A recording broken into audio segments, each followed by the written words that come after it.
Hello दोस्तों, आपका Praveen academy में स्वागत है। देखिए आज हम लोग क्या पढ़ेंगे, प्रकाश का अपवर्तन तथा परिवर्तन, गोली दर्पण के लिए भी और यूएफ में संबंध। तो इसमें देखिए हम क्या करेंगे, अवतल दर्पण के साथ दर्पण का जो सूत्र है वो निगमन करना सीखेंगे। कभी कभी बोर्ड एग्जाम में 4 नंबर का पूछ देता है। किस नंबर का पूछता है? 4 नंबर का पूछ देता है। तो आप लोग देखिए सबसे पहले क्या करेंगे, एक अवतल दर्पण बनाएंगे। ठीक, तो यहाँ पर एक देखिए क्या होता है, हमेशा कलई किया रहता है इधर साइड में। और ये क्या है हमारा, एक हम मुख्य खींच रहे हैं, मुख्य। ठीक, और जो बिंदु कट के हमारा क्या होता है, पोल, जिसे क्या कहते हैं, ध्रुव, पी से डिनोट करते हैं। ठीक, अब चूंकि हमारा देखिए हम ये किसी गोले का पार्ट होगा। ठीक, यहाँ मान लो हमारा फोकस दूरी है, ये हमारा क्या है, वक्रता केंद्र है। हमारी वस्तु रखी हुई है यहाँ पर, वक्रता केंद्र तथा अनंत के बीच में वस्तु रखी हुई है। ये हमारी वस्तु मुख्य अक्ष के समांतर जा रही है तो फोकस से होके जाएगी। अब देखिए हमारा दूसरा नियम था कि यदि वस्तु वक्रता केंद्र से जा रही है तो उसी केंद्र में वापस लौट जाएगी, जिस केंद्र में आ रही है उसी केंद्र में वापस लौट जाएगी। ठीक, और प्रतिबिंब कहाँ बना हमारा, प्रतिबिंब हमारा यहाँ बन गया। ठीक, हम मान लेते हैं इसे ए, इसे मान लेते हैं बी, ये हमारा हो गया बी डैश, ये हमारा हो गया ए डैश, इसे मान लेंगे एम, और ये हमारा जो एक द्वारक अभिलंब खींचता है हमारा मान लेंगे एन। ठीक, ये हमारी रेखा हो गई। अब इसमें आप थोड़ा ध्यान से देखेंगे तो ये जो लंब है ये 90 डिग्री है, ये भी 90 डिग्री है, और ये भी 90 डिग्री है, और ये भी 90 डिग्री है।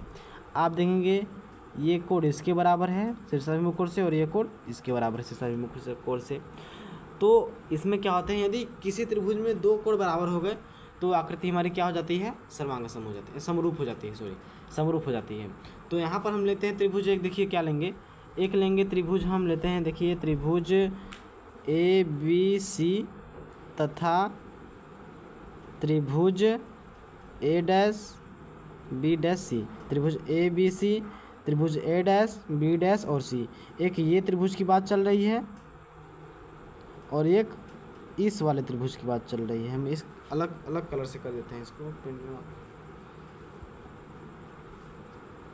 पेन कहाँ चला गया यार, किधर चला गया? ठीक, पेन थोड़ा खोजने में दिक्कत हो गया। देखिए हम इसके अलग कलर से कर देते हैं। ये देखिए हमारा है, एक ये त्रिभुज की बात चल रही है और एक किस त्रिभुज की बात चल रही है, एक इस त्रिभुज की बात चल रही है। ठीक, ये तो त्रिभुज की बात चल रही है। इसमें आप लोग ध्यान से एब्जॉर्ब करिए, तो जो ये हमारा ये कोण है वो इस कोण के बराबर है, 90 डिग्री है। लिख देते हैं यहाँ पर कि कोण ए बी सी बराबर है कोण ए डैश बी डैश और सी के। जो ये कोण है वो इस कोण के बराबर है। वो क्यों बराबर है, क्योंकि इसके प्रत्येक कोण कितना डिग्री है, 90 डिग्री है। इसका मान कितना है, 90 डिग्री है। अब आप लोग थोड़ा देखेंगे यहाँ पर, तो कोण ए सी बी, जो ये कोण है ए सी बी, जो ये कोण है कोण ए सी बी, वो बराबर है कोण ए डैश सी और बी डैश के। किसके? कोण ए डैश सी और बी डैश के। क्यों? क्योंकि ये शीर्षाभिमुख कोण है। कौन सा शीर्षाभिमुख कोण। ठीक, ये शीर्षाभिमुख कोण के कारण क्या है, अब देखेंगे आप लोग का जो हमारा 6वां चैप्टर है त्रिभुज, उसमें आप लोग पढ़े होंगे कि यदि दो आकृति की यदि 2 कोण बराबर हो गए, फिर 2 त्रिभुज की यदि 2 कोण बराबर हो गए तो हमारी आकृति क्या हो जाती है, समरूप हो जाती है। तो यहाँ पर लिख देंगे त्रिभुज जो है ए बी सी समरूप है त्रिभुज ए डैश बी डैश सी के। जब 2 आकृतियाँ समरूप हो जाती हैं तो उसकी भुजाओं का अनुपात क्या हो जाता है, बराबर हो जाता है। उसकी भुजाओं का अनुपात क्या होता है, बराबर होता है। तो ये जो है एक वस्तु की लंबाई, प्रतिबिंब की लंबाई ए बी बटा ए डैश बी डैश वो बराबर हो जाएगा बी सी बटा बी डैश सी के। ये हमारा होगा समीकरण नंबर 1। ये थेल्स प्रमेय पढ़े होंगे आप। कौन सा प्रमेय? थेल्स प्रमेय की वजह से ही हुआ है कि यदि 2 आकृतियाँ समरूप हो गई तो उसके भुजाओं का अनुपात क्या होता है, बराबर होता है। ठीक, अब देखिए हम आगे आते हैं। अब लेंगे देखिए त्रिभुज, थोड़ा हमको दिक्कत होगा। अब लेंगे देखिए क्या, अब लेते हैं आकृति हमारा जो ये है, ये जो विलंब है। अब हम इस आकृति की बात करेंगे और इस वाले आकृति की बात करेंगे, ये जो 2 आकृति है। अब इस आकृति में जो हमारा ये है, इसमें इस मतलब कि कोण जो हमारा बी डैश है वो हमारे एन के बराबर है क्योंकि ये 90 डिग्री है, और चूंकि ये कोण है वो इस कोण के बराबर सभी कोण कार्य है। यदि दो कोण बराबर हो जाते हैं तो क्या होती है, हमारी आकृति समरूप हो जाती है। ठीक, हम वही कंडीशन यहाँ पर लिखते हैं। ठीक, लिखेंगे त्रिभुज ए डैश बी डैश एफ तथा त्रिभुज एम एन एफ में। देखिए कौन कौन से त्रिभुज की बात चल रही है। एक त्रिभुज की बात चल रही है ए डैश बी डैश एफ की, और एक त्रिभुज की बात चल रही है एम एन एफ की। ये त्रिभुज और इस त्रिभुज की बात चल रही है। ठीक, इतना समझा आप लोग को। अब देखिए इससे आगे क्या होगा, इसके आगे देखिए क्या होगा। अब यहाँ पर देखेंगे कोण जो हमारा ए डैश बी डैश एफ है वो बराबर है कोण एम एन एफ के, क्योंकि इसकी कोण कितनी है, 90 डिग्री है दोनों की। ठीक, अब देखेंगे शीर्षाभिमुख कोण क्या होता है। यहाँ पर देखेंगे जो चूँकि हमारा बी डैश या फिर ए डैश एफ बी डैश के बराबर है, ये जो है हमारा यहाँ पर देखेंगे ए डैश एफ बी डैश, ये वाला कोण। अब यहाँ पर क्या हो जाएगा, एम एफ एन, ये वाला कोण। ठीक, बराबर जाएंगे तो यहाँ पर लिख देंगे कोण एम एफ एन। क्यों लिख दिए, क्योंकि भैया शीर्षाभिमुख कोण के कारण ये हम पढ़े हैं कक्षा 9th में, शीर्षाभिमुख कोण क्या होता है। ठीक, यदि दो रेखाएं एक दूसरे को प्रतिच्छेदित कर रही हैं तो उसके आमने सामने का जो कोण होता है वो बराबर होता है, हमारा क्या कहलाता है, शीर्षाभिमुख कोण। तो इसी कंडीशन के कारण ये हमारा क्या हुआ है, इसी कंडीशन के साथ ये हमारा क्या हुआ है, शीर्षाभिमुख कोण बना हुआ है। तो अब देखेंगे चूँकि हमारे दो कोण बराबर हो गए, चूँकि दो कोण हमारे बराबर हो गए तो ये आकृति क्या हो जाएगी, हमारी समरूप हो जाएगी। त्रिभुज ए डैश बी डैश एफ समरूप है त्रिभुज एम एन एफ के।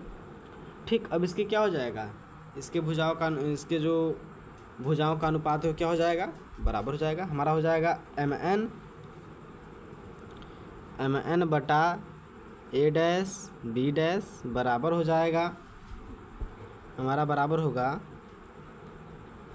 एफ एन बटा बी डैश एफ के। देखिए क्या किए हैं हम, जो हमारा एम एन है, एम एन वो हो जाएगा ए डैश में, यानी भुजाओं का अनुपात। ये भुजा इस भुजा के अनुपात में होगा और जो ये भुजा है वो इस भुजा के अनुपात में होगा, वही हम यहाँ पर लिखे हुए हैं। ठीक, अब देखिए ये हमारा हो गया समीकरण नंबर, ये भी समीकरण नंबर है। देखेंगे आप लोग जो एम एन है, एम एन जो हमारी एम एन भुजा है, एम एन वो ए बी के बराबर है, क्योंकि ये समान मुख्य, देखिए कोई दो समांतर रेखाएं चल रही हैं, तो यदि कोई दो समांतर रेखाएं चल रही हैं तो उसके बीच की दूरी हमेशा क्या होती है, बराबर होती है। जो यदि ये 2 सेंटीमीटर तो ये भी 2 सेंटीमीटर, ये भी 2 सेंटीमीटर, ये भी 2 सेंटीमीटर और ये भी 2 सेंटीमीटर है, ऐसी जितनी रेखाएँ खींचेंगे उतनी उसके बीच के गैप कितना हो जाएगा, 2 सेंटीमीटर हो जाएगा। तो ये जो हमारा बीच की गैप हो कितना है, ए बी है।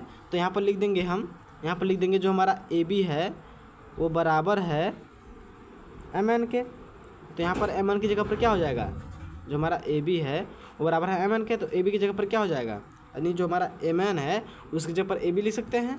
तो यहाँ पर हो जाएगा ए बी बटा ए डैश बी डैश बराबर हो जाएगा F N upon B dash F के। अब आप थोड़ा एब्जॉर्ब करिए क्या हो जाएगा, यदि हम जो हमारा एम बिंदु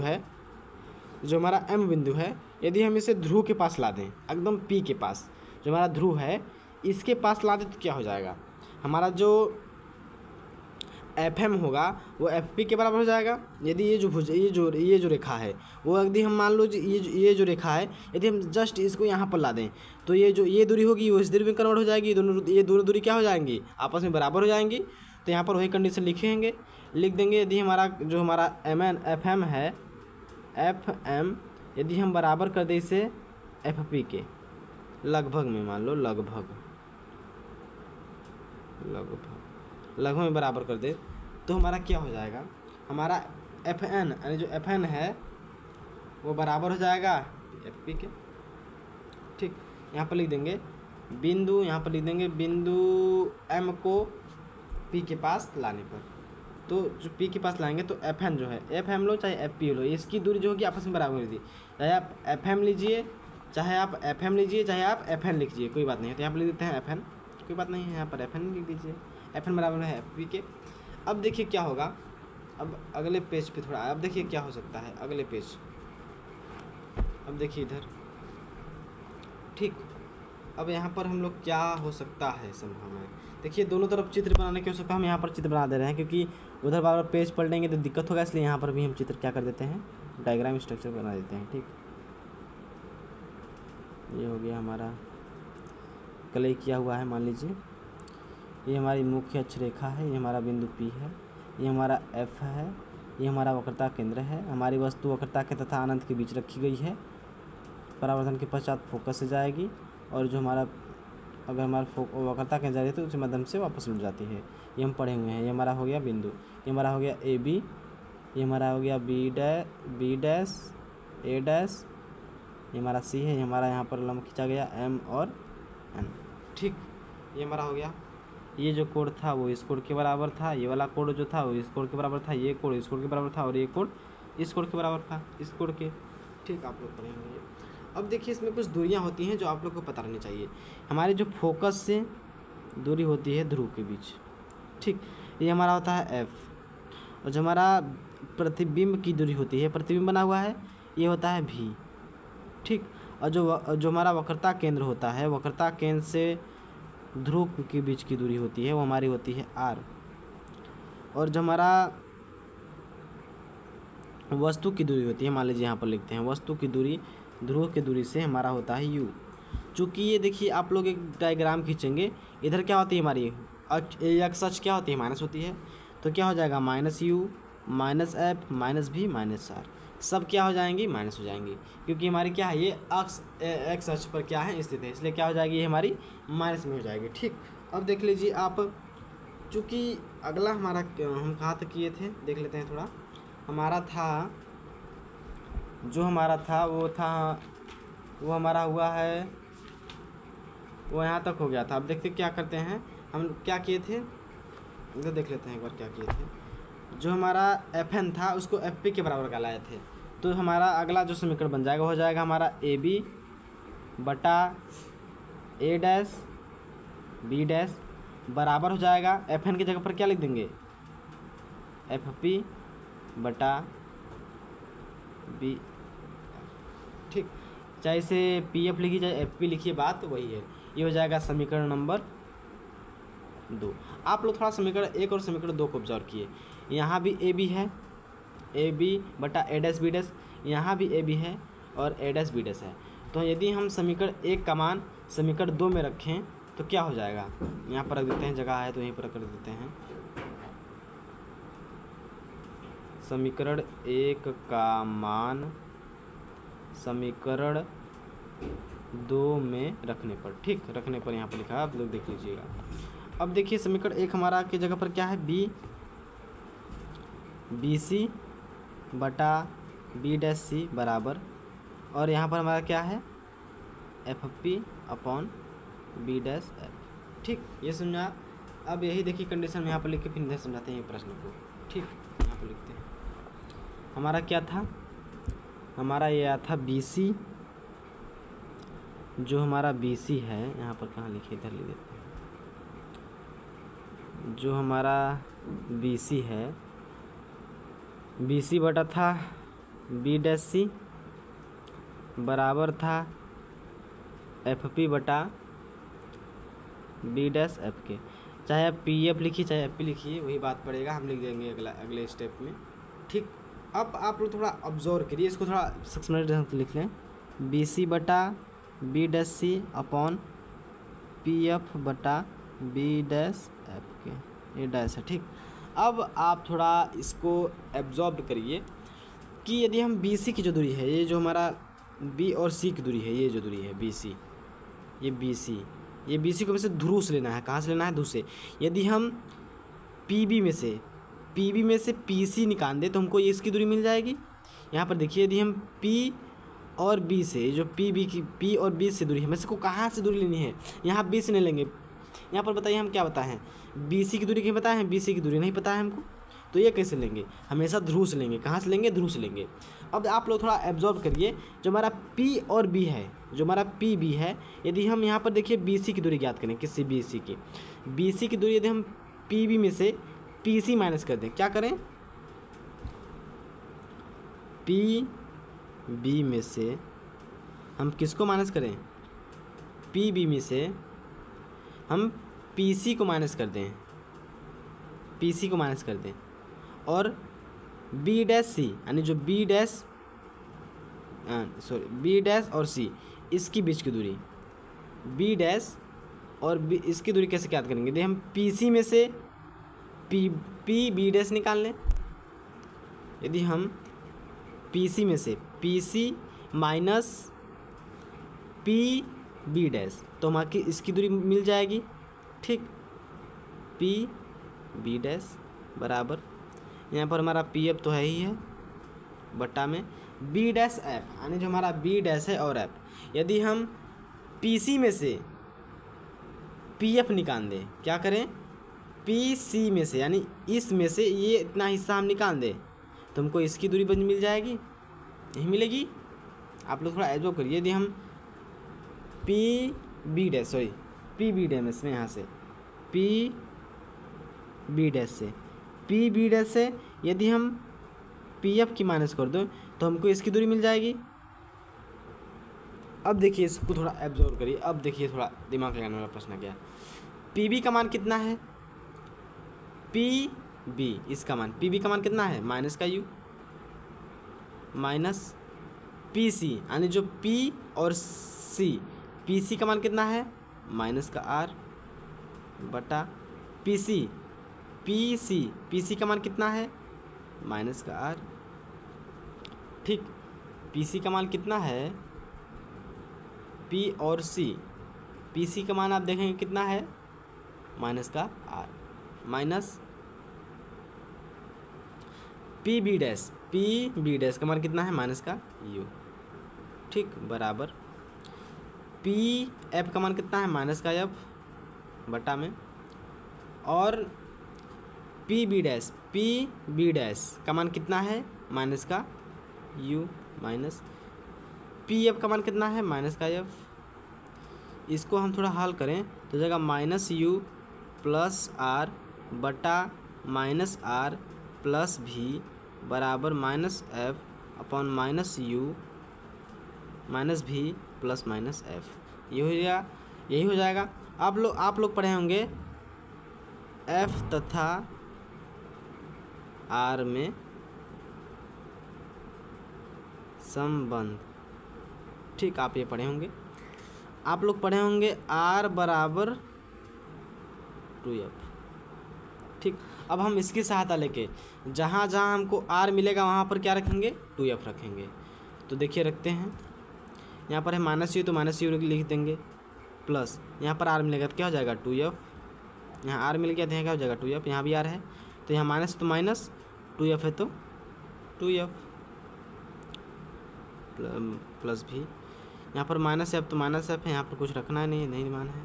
अब क्या करते हैं, इसका त्रियक गुणा करते हैं, ठीक, त्रियक गुणा तो हो जाएगा माइनस V प्लस U का गुणा करेंगे हम माइनस U प्लस 2F में, फिर माइनस 2F प्लस V में, V का गुणा होगा माइनस F में, ठीक। गुणा करके देखते हैं क्या बनेगा।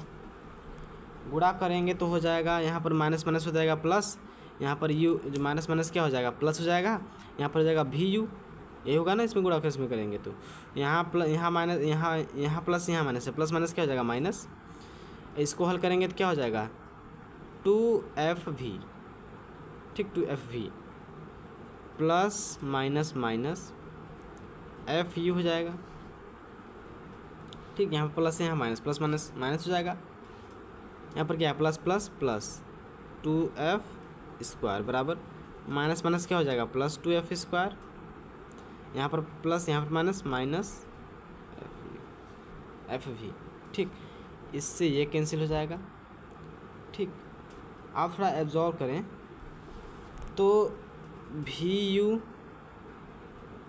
Minus 2FV minus FU minus V U. ठीक, यही बचा है हमारा। अब देख सकते हैं इसमें हम क्या कर सकते हैं। ये जो हमारा, ये देखिए एफ वी, यहाँ पर इसको क्या करते हैं, उधर ले जाते हैं, माइनस क्या है तो प्लस हो जाएगा। V U minus F U बराबर हो जाएगा minus V U plus 2 F U, sorry भी, यहाँ पर भी है भी, तो जाएगा वी यू बराबर कितना हो जाएगा, एफ वी बस बचेगा, ये माइनस कहते जा क्या हो जाएगा, प्लस का एफ यू। ठीक, इतना करने के बाद आप लोग को मेन एक प्रोग्रेस करना है, वो प्रोग्रेस है हमारा है जो कि आप लिखेंगे दोनों पक्षों में वी यू एफ से भाग देने पर, यदि आप भाग देंगे तो क्या हो जाएगा, V U plus V U F बराबर हो जाएगा एफ